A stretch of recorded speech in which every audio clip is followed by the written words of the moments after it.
Сәлем қыздар, бүгін сіздерге плитка шоколад құю тәсілін көрсететін боламын. Ол үшін сіздерге осында плитка шоколадтың неше түрлі формалары кондитерский магазиндерде сатылады. Мына ең арзандары пластиковый, силиконовый формалар. Қандай ұнайды, сондай алып жасай берсеңіздер болады. Мынандай нелер бар, Новый годқа мен мынандай барыс, елка, ойыншық сондайлар алған болатын. Осыларға қазір сіздерге плитка шоколадты құйып көрсететін боламын. Ең алдымен пайдаланатын формаларымызды жақсылап спиртпен сүртіп алған дұрыс.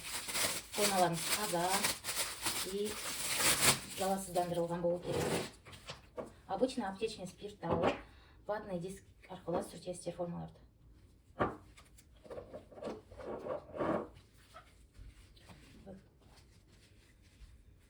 Осылай. Ватный дисктарымыздың қылы шықпайтын болған жақсы.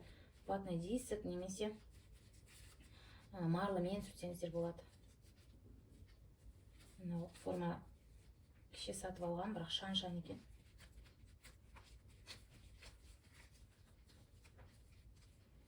Осылайынан формочкаларды, пайдаланатын формаларыңызды бір сүртіп аласыздар.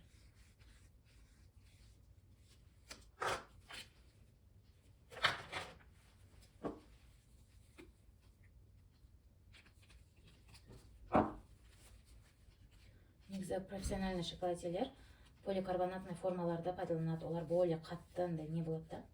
Плиткаларды құйғанға оңай болады, қатты болған соң. Плитка қатқан соң тез алынады, жұмыс жасағанға тиімді, тегіс болады, плиткалардың бәрі идеальный болады. Ал біз қазір пайдаланатын формалар, бұл ең арзан. Бұмен де бірақ жұмыс жасауға болады.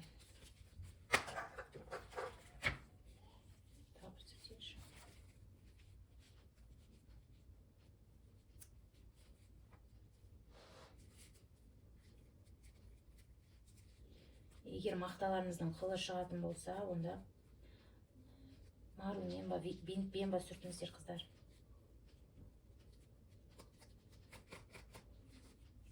Что-то маған ұнамай тұр, қыл болып тұр. Қазір мен марлы арқылы сүртіп көрсетемін. Марлыны дайындап алып келесіздер. Енді мақталарыңыз формаға қыл жұқтырып жатса, онда желательно негізі марлымен сүртіңіздер қыздар. Шоколадтарыңыздың бетіне қыл түсіп қалатын болады. Осылайынан жақсылап тазалап алыңыздар. Сүрттік, формамыз дайын. Тағы бір форма жаңадан алып едім. Осыған да қазір құя салайын. Өйстіп сүртесіздер. И формаларымыз дайын.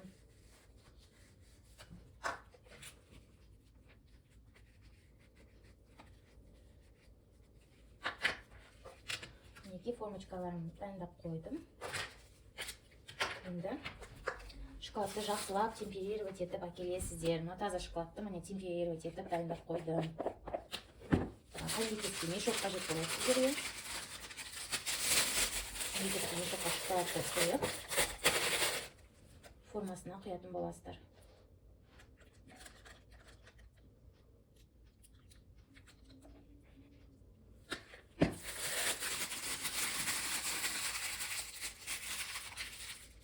Мінекей формаға құйып алдым.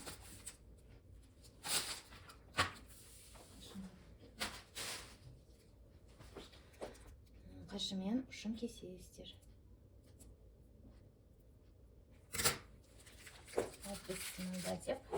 Осылай формочкаға шоколадты құясыздар.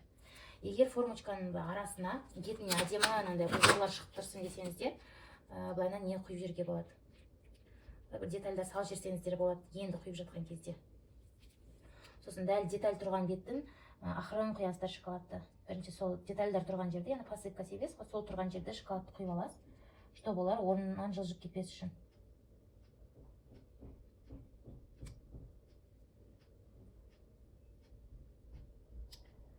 Осылайынан формочканың бойымен шоколадтың барлығын қажет мөлшерде құйып шығасыздар.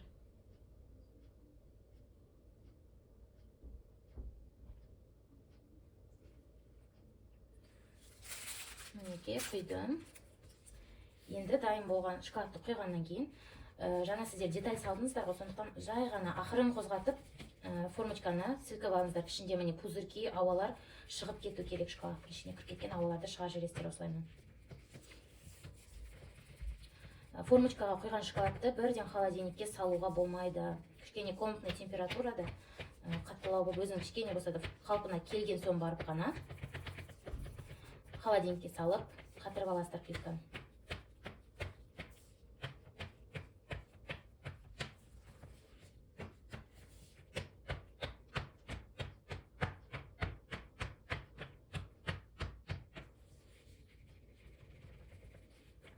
Вот қыздар, ауаларын естіп шығарасыздар.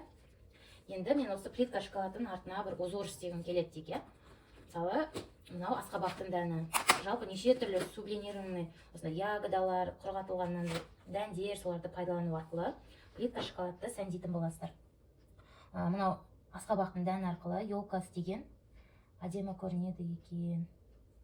Сіздер де солай жасасаңыздар болады.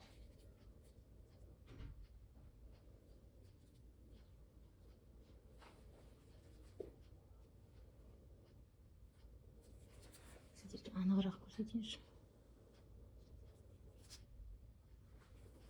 Вот осылайынан қоясыздар. Елканың веткасын жасайсыздар ғой, мынау дәнмен. Арасында құлап кетсе, ол ештеңке етпейді. Өзінше бір әдемі болып тұрады. Қатты ол үшін переживать етудің қажеті жоқ. Осындай, мына тағы да бір ветка істеп жіберейін. Сосын астына жазатын боламын. Жаңа жылыңызбен, с Новым годом деп неше түрлі плиточный сондай как открыткалар жасасаңыздар болады.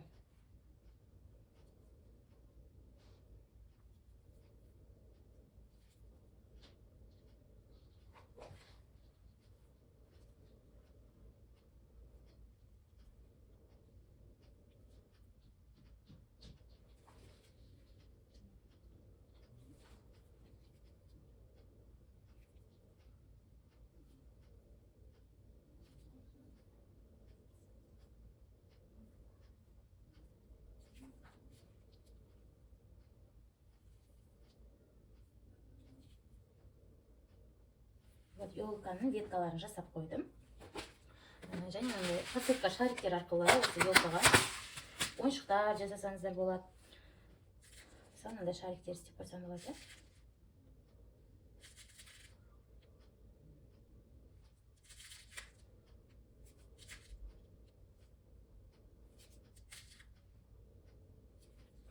Осындай шарикті салып қояйын. Мен мындай арнайы формочкаларға новогодний шоколадтар құйып қойған болатынмын. Мысалы, олень. Сол нәрселерді мына жерге былай орнатсам болады.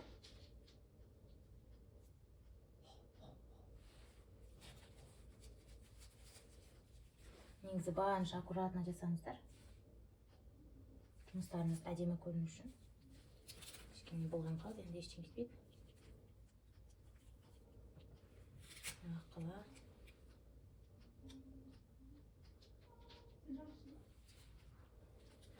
Құстың несін формочкаға қойған болатын.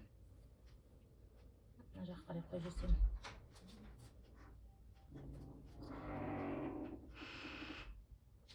Осы жерге қойып жіберейік. Осылайынан сәндеп жасай бересіздер, қыздар. Өздеріңіз қандай декор жасағаныңыз келеді.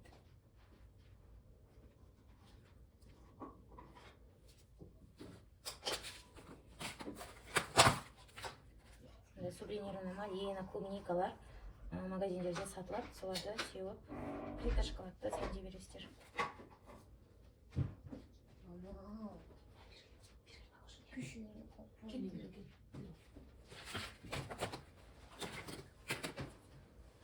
Осылайынан үстінен кішкене басып жүріңіздер, шоколадқа жабысу үшін.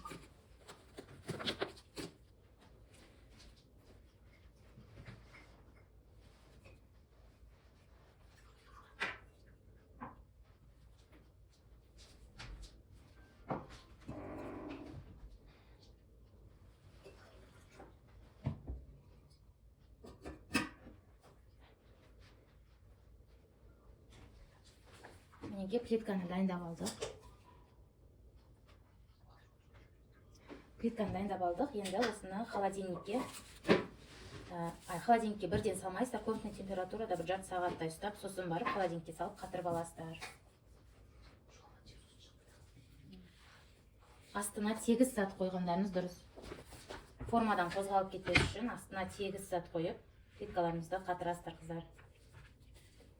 Міне. Дәл осылай қалаған формочкаларыңызға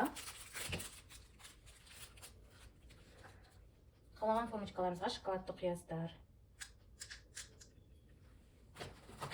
Қалай сәндегілеріңіз келеді, барлығы өз еріктеріңізде. Менде мына жерде іште елканың суреті тұр. Соған мынандай детальдарды салам посыпкаларда. Сол жер кейін шоколад қатқанда күшті эффект беріп тұрады, как будто сол жерден шоколадтың ішінен осындай елка шығып тұрғандай бір эффект беретін болады. Шоколадтарын құйып аласыздар.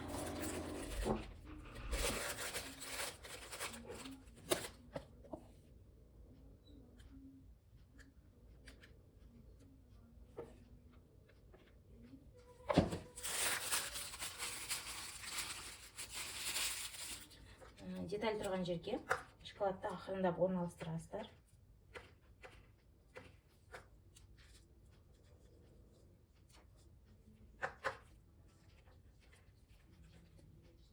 Жабысып жатыр.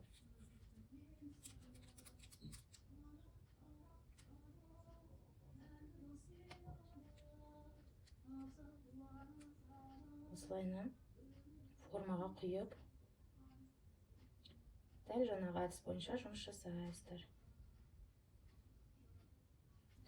Шоколадтың асты тегіс болу үшін, қыздар,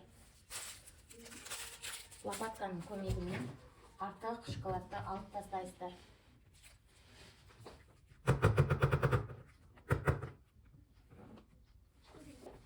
Қандай кондитерский лопаткаларыңыз бар, сонымен бұлардан тегістеп артық шоколадты алып тастайсыздар. Сол кезде қатқан формаларыңыздан шоколадтарыңыз әдемі шығатын болады. Осылайынан құйдық, енді ақырындап сілкейсіздер, арасындағы ауалар шығып, шоколад әдемі қату үшін.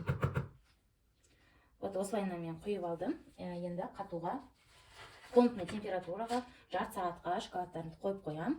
Кейін барып холодильникке саламын. Дайын болған плитка шоколадтарды сіздерге көрсететін боламын.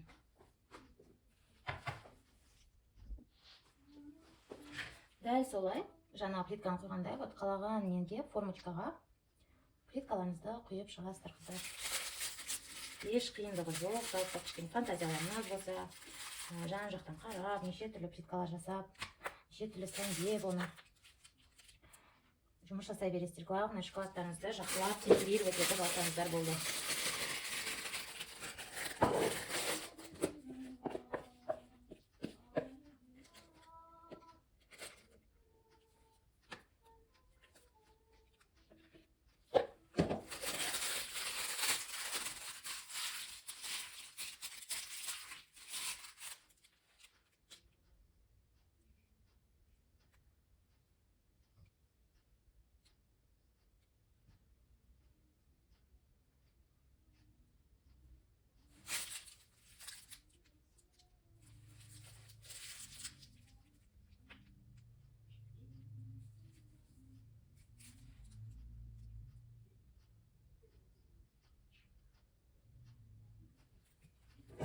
Плитканы құйып алдым.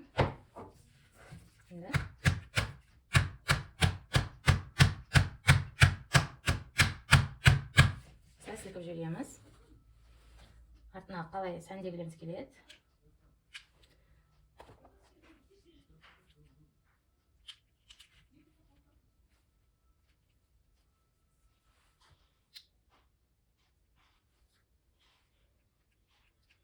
Неше түрлі орехтер, кешью, бәрін пайдалана берсеңіздер болады, қыздар.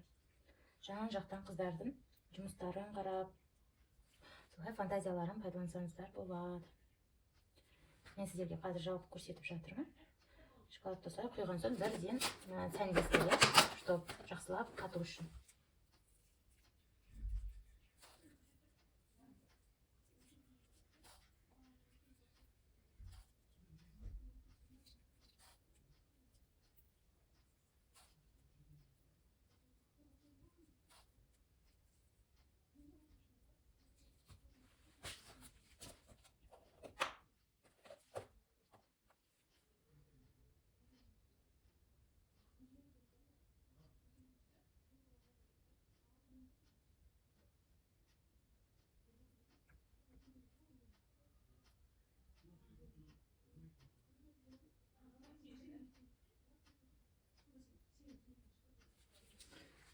Вот осылайынан сәндеп, тоже комнатный температурада бір жарты сағаттай ұстап аласыздар, сосын холодильникке плитка шоколадты қатырасыздар.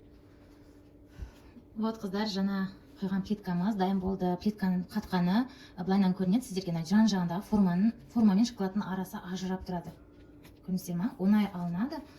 Вот осылайынан плитканы ұстайтын боласыздар. Қараңыздаршы, қандай жылтыр, әдемі, идеальный плитка болды қыздар. Все, осылай жасап, енді осыны әдемі упаковкаға орап, клиентке бере беретін боласыздар. Сәттілік қыздар.